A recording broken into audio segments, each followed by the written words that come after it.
Giza प्लेटो, मिस्र का वो इलाका जहां रेत की हर तह के अंदर कोई न कोई राज छुपाए बैठा है। इन्हीं राजों के दरमियान एक अजीम जिस्म सदियों से खामोश पड़ा है। इसे हम स्फिंक्स कहते हैं। एक ऐसा संगमरमर का मौजज़ा जो इंसान को ज़मीन की हदों से उठाकर पुरानी सकाफतों के बेहतरीन दिमाग तक ले जाता है। स्फिंक्स को एक ही बेडरॉक लाइमस्टोन से तराशा गया। पूरी दुनिया में इस साइज का सिंगल स्टोन मॉन्यूमेंट कोई और नहीं मिलता। ये 73 मीटर लंबा, 20 मीटर ऊंचा और 19 मीटर चौड़ा स्ट्रक्चर अपने आप में इंजीनियरिंग का ऐसा सबूत है जिसे देखकर आज का मॉडर्न इंसान भी हैरान रह जाता है। मुसीबत ये है कि इसका कंस्ट्रक्शन रिकॉर्ड, इसकी एज का एग्जैक्ट जिक्र और इसके मेकर का नाम किसी भी पुराने इजिप्शियन टेक्स्ट में नहीं मिलता। इजिप्ट का तारीखी रिकॉर्ड बड़ा डिटेल्ड होता था। उन्होंने अपने हर फ़ैरो की ज़िंदगी तक तारीख में कैद की। उनके मकान, उनके माबाद, उनके टूम्स, हर जगह उनकी पहचान मौजूद होती थी। मगर स्फिंक्स जैसा अजीम मॉन्यूमेंट बिल्कुल खामोश, ना कोई नाम, ना कोई हुक्म, ना कोई इंस्क्रिप्शन। ये खामोशी ही सबसे पहला राज बन जाती है। मसला सिर्फ इमारत का नहीं, बल्कि इसके डिज़ाइन का भी है।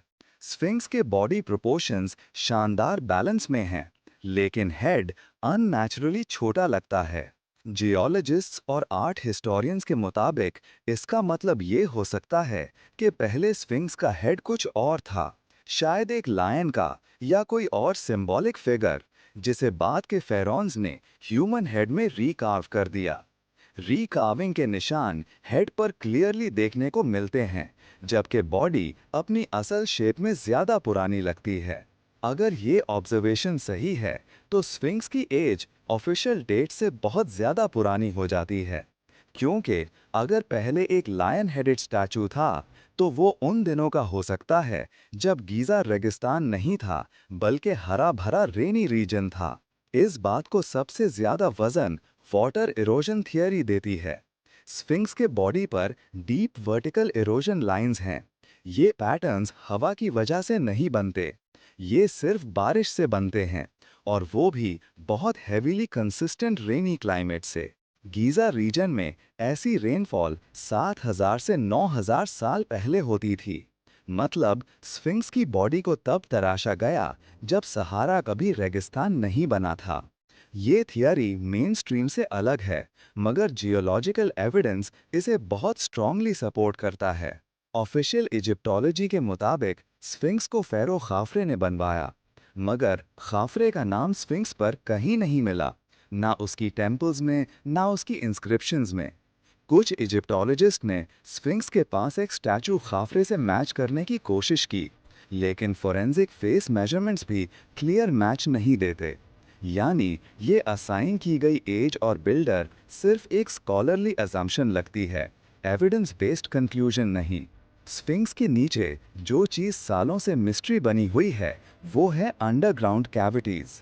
1990s में जापानीज और अमेरिकन रिसर्च टीम्स ने ग्राउंड पेनेट्रेटिंग रेडार के जरिए स्फिंक्स के आसपास और नीचे मल्टीपल चेम्बर्स डिटेक्ट किए। इन रूम्स का पैटर्न नेचुरल नहीं, बिल्कुल मैन मेड लगता है। इन चेम्बर्स को अब तक ऑफिशियली ओपन नहीं किया गया। अथॉरिटीज का कहना है कि सेफ्टी कंसर्न्स हैं, मगर स्कॉलर्स का मानना है कि शायद इन रूम्स में वो रिकॉर्ड्स मौजूद हों जो इस स्ट्रक्चर की असल एज को डिफाइन कर सकते हैं। एक और फैसिनेटिंग चीज स्फिंक्स की एग्जैक्ट ओरिएंटेशन है।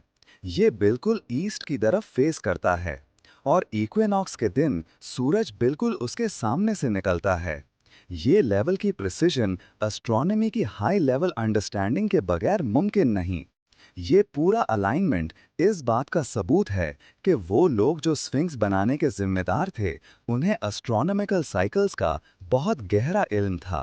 तारीख में सिर्फ एक जगह स्फिंक्स का जिक्र क्लियर तौर पर मिलता है, फेरो थटमोस 4 की ड्रीम स्टील।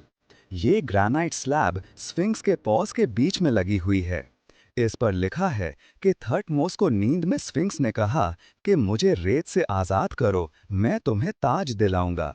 ये रिकॉर्ड प्रूफ करता है कि उस वक्त भी स्फिंक्स रेत में धंसा हुआ, बहुत ज़्यादा पुराना और मिस्टीरियस समझा जाता था।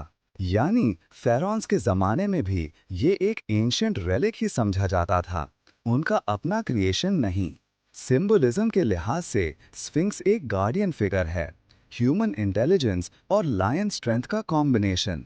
इजिप्शियंस के मुताबिक ये नॉलेज और पावर का निगहबान था। लेकिन गार्डियन किस चीज़ का था? पिरामिड्स का, वैली टेम्पल का, या फिर किसी और पुराने स्ट्रक्चर का जो वक्त के साथ मिट्टी में दफन हो गया? मॉडर्न रेस्टोरेशन टीम्स ने जब स्फिंक्स को साफ करना शुरू किया तो उन्होंने एक और अजीब बात नोटिस की। स्फिंक्स की लोअर बॉडी की इरोजन अपर बॉडी से ज्यादा पुरानी लगती है। ये क्लियर इंडिकेशन है कि स्फिंक्स मल्टीपल फेजेस में रिकार्व होता रहा। कुछ पार्ट्स ओरिजिनल हैं, कुछ बाद में शेप दिए गए। इसका मतलब ये स्ट्रक्चर एक ही सिविलाइजेशन का बनाया हुआ नहीं, बल्कि शायद एक सिविलाइजेशन की लेगेसी दूसरी ने अडॉप्ट कर ली। आज स्फिंक्स दुनिया का सबसे ज्यादा स्टडी किया गया मॉन्यूमेंट है, मगर नतीजा ये है कि जितना ज्यादा हम इसे स्टडी करते हैं, उतना ही ज्यादा ये हमें कंफ्यूज करता जाता है। क्या ये प्री हिस्टोरिक इंजीनियर्स का काम था? क्या ये उन लोगों का ट्रेस है जो नाइल सिविलाइजेशन से पहले इस जमीन पर थे? जो भी सच है, ये फैक्ट बिल्कुल क्लियर है कि स्फिंक्स की असल स्टोरी ऑफिशियल हिस्ट्री से मैच नहीं करती। स्फिंक्स को देखकर ये एहसास होता है कि कुछ स्ट्रक्चर्स इंसान की मेमोरी से ज्यादा लंबे अरसे तक रहते हैं। सिविलाइजेशंस आती हैं, गुजर जाती हैं, मगर ये स्टैचू जिंदा रहता है। पत्थर पर लिखी हुई वो खामोशी जो हमसे हमेशा एक ही बात कहती है कि तारीख कभी पुरानी नहीं होती। कुछ टुकड़े उसमें हमेशा मिसिंग रहते हैं। स्फिंक्स एक जानवर का जिस्म नहीं, एक सवाल का जिस्म है।